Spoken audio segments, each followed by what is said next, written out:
क्या कर रहे हो गया ये सब? अरे मैं तुम्हारा इंतजार कर रहा था। एक काम करो, सैलरी आ गई तुम्हारी? ये 4,000 तुम रखो और ये 4,000 रुपये मैं रखता हूँ और बाकी के 25,000 रुपये मम्मी को भिजवाता हूँ। शेजी जी पापा जी। ये पैसे दादी को दे के आओ। हाँ बोला पापा ने दिए। ठीक है। दादी दादी क्या हुआ? पापा ने पैसे दिए। हाँ बेटा, तू ऐसा कर, तकिए के नीचे रख दे।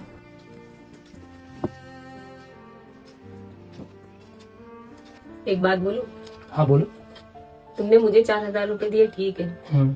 तुमने भी 4,000 लिया, वो भी ठीक है। लेकिन हमेशा तुम मम्मी को 25,000 देते हो। क्या मैं घर नहीं संभाल सकती?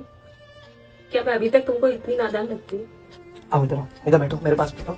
आओ, अब मैं तुम्हें बताता हूँ। तुमको जो मैंने 4,000 रुपए दिए वो तुम्हारे खर्चे के लिए दिए मैंने, और ये जो 4,000 रुपए मैंने लिए मेरे पॉकेट मनी के लिए, इसमें पेट्रोल और पूरा महीने का मेरा खर्चा। ठीक है? तुम्हें ये लग रहा है कि जो मैंने 25,000 रुपए मम्मी को दिए घर खर्चे के लिए, वो मैं तुम्हें देना चाहिए?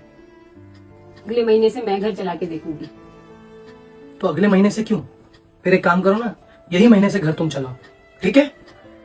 यही महीने से? ठीक है। तो एक काम करता हूँ, शेजी जी। जा दादी को बोल के आ कि वो 25,000 रुपए वापस दे दो, पप्पा ने मंगाए। ठीक है बेटा? जब वापस लेना ही था तो दिए क्यों पापा जी? जितना बोला है ना उतना ही करो। जाओ लेकर आओ। जी मम्मी। दादी जो पापा ने पैसे दिए ना वो वापस मंगा रहे हैं। तो आपने तकिए के नीचे रखे थे ना, वहीं से ले लो। पापा जी ये लीजिए। लो आ गए तुम्हारे 25,000। एक काम करो, मुझे 4,000 रुपए पहले दो। हाँ ये रहे तुम्हारे 25,000 रुपए। तुम्हें ये तो पता है ना कि तुम्हें घर का खर्चा कैसे चलाना है? हाँ पता तो है, फिर भी एक बार तुम बता दो। मैं बता दूं मम्मी कैसा घर का खर्चा चलाती है? एक काम करो, पहले इसमें से 8,000 रुपए निकाल दो घर का रेंट। ठीक है? ये हो गया 8,000 रुपए, ये हो गया घर का रेंट। ठीक है? अब लाइट बिल 3,000 रुपए निकाल दो। ये लाइट बिल हो गया। अब 1,000 रुपए गैस का निकाल दो। ठीक है? अब एक काम करो, बच्चों की फीस निकाल दो 4,000 रुपए। ठीक है? अब ये तो हो गया हमारा नॉर्मल खर्चा, और समझो राशन का निकाल दो तुम, 5,000 रुपए राशन के निकाल दो। ये हो गए तुम्हारे राशन के। ठीक है?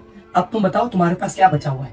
मेरे पास 1,000, 2,000, 3,000, मेरे पास टोटल 4,000 बचे। 4,000 बचे। अब एक काम करो, 2,000 मतलब 2,000 रुपए ट्यूशन की फीस निकाल दो बच्चों की, है ना? जी।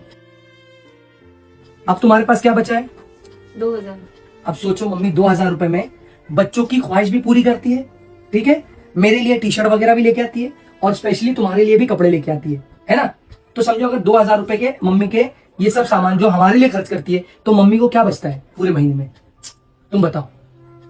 और 4,000 रुपए तो मैं तुम्हें सिर्फ तुम्हारे खर्चे के लिए देता हूं, है ना? सही बात है। बात दरअसल ये है कि मम्मी को हमारे 25,000 रुपए की जरूरत नहीं है। मम्मी को चाहिए सिर्फ रिस्पेक्ट, एक बेटी की माँ होने का ओहदा, एक बहू की सास होने का ओहदा, इस घर के बड़े होने का ओहदा।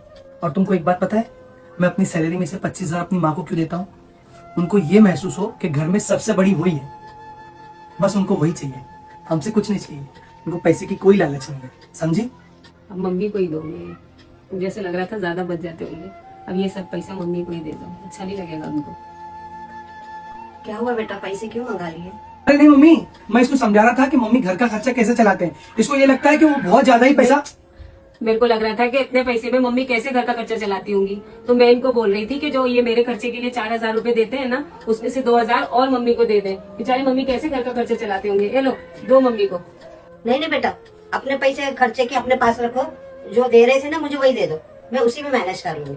अरे आप दो ना मम्मी को। अरे हाँ, मम्मी तो ऐसे ही बोलते हैं। लो मम्मी लो। ठीक है बेटा।